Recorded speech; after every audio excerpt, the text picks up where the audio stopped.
오늘 아침을 여는 말씀은 누가복음 4장 31절에서 37절까지 말씀입니다.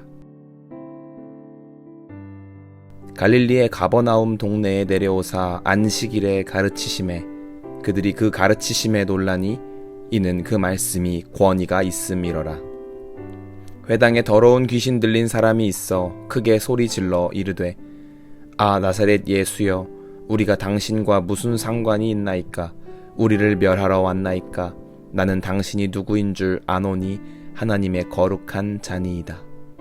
예수께서 꾸짖어 이르시되 잠잠하고 그 사람에게서 나오라 하시니 귀신이 그 사람을 무리 중에 넘어뜨리고 나오되 그 사람은 상하지 아니한지라. 다 놀라 서로 말하여 이르되 이 어떠한 말씀인고 권위와 능력으로 더러운 귀신을 명함에 나가는도다 하더라. 이에 예수의 소문이 그 근처 사방에 퍼지니라.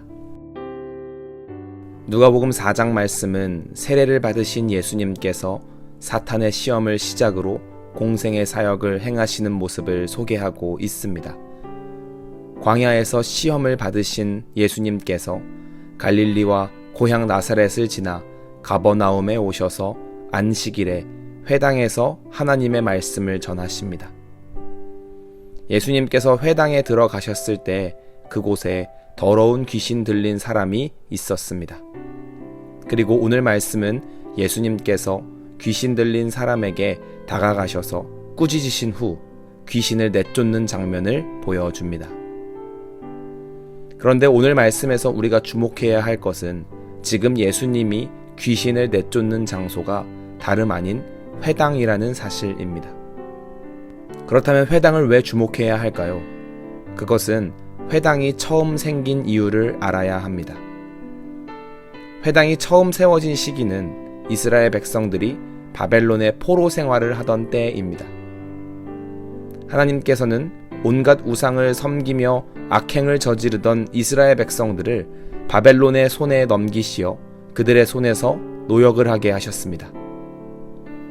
말로 다 표현할 수 없는 고된 노역의 끝에서 그들이 얻은 깨달음은 이런 고통과 고난을 겪고 있는 이유가 하나님의 사랑을 배신하고 그 사랑을 온전히 깨닫지 못했기 때문이라고 생각했습니다. 그래서 그들은 다시 하나님의 사랑을 향해 나아가길 소망하며 회당을 짓고 그곳에서 말씀을 읽고 예배를 드렸습니다. 즉 유대인들에게 있어서 회당은 공간 그 이상의 의미를 지니고 있습니다.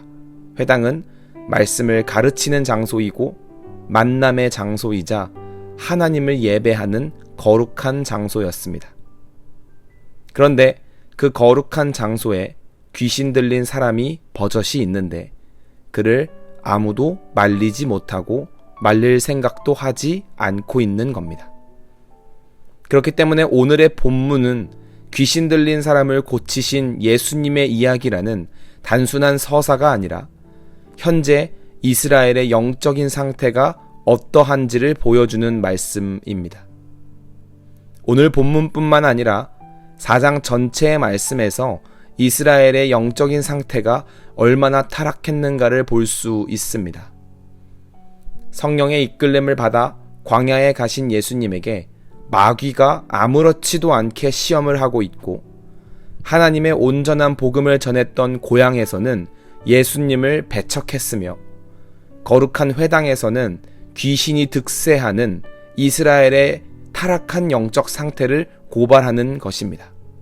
종교적인 형식만 남아있고 실제 능력은 하나도 없는 상태가 바로 이스라엘의 현실이었습니다.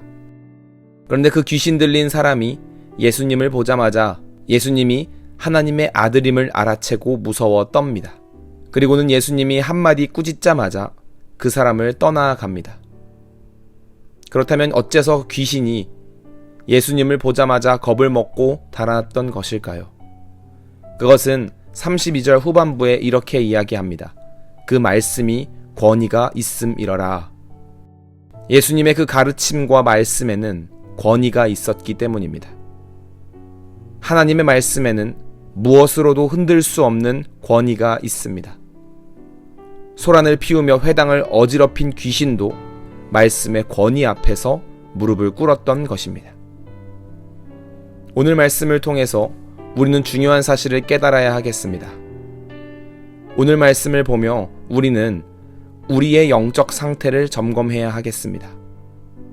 혹시나 당시 이스라엘 백성들처럼 종교적인 형식만 남아있고 성령의 능력은 나타나지 않는 교회와 성도의 모습은 하고 있지 않은지 점검해야 하겠습니다. 성도와 교회는 언제나 이스라엘 백성들이 회당을 처음 세웠던 때의 그 마음처럼 하나님을 향한 첫사랑을 유지하고 회복하는 데에 힘을 써야 하겠습니다. 나아가 혹시 영적인 침체를 겪고 있다면 우리는 더욱 하나님의 말씀 앞에 서야 하겠습니다. 영적인 침체와 타락이 찾아왔을 때 가장 힘든 것이 말씀으로 돌아가는 것입니다. 말씀이 허무맹랑하게 들리고 눈에 잘 들어오지 않기 때문입니다. 그러나 하나님의 말씀은 모든 침체와 타락을 무너뜨리고 이기시는 온전한 권위가 있다는 것을 믿으며 항상 하나님 말씀 앞에 삶을 가져다 놓는 성도가 되기를 소망합니다. 그때에 우리의 모든 악한 권세가 무너지고 그리스도의 생명의 권세로 우리의 삶이 회복될 것입니다. 오늘 하루를 살아가시면서 우리의 영적 상태를 점검하며 나아가 말씀의 권위 앞에 무너진 내 삶을 바로 세우는 귀하고 복된 성도님들이 되시길 바랍니다.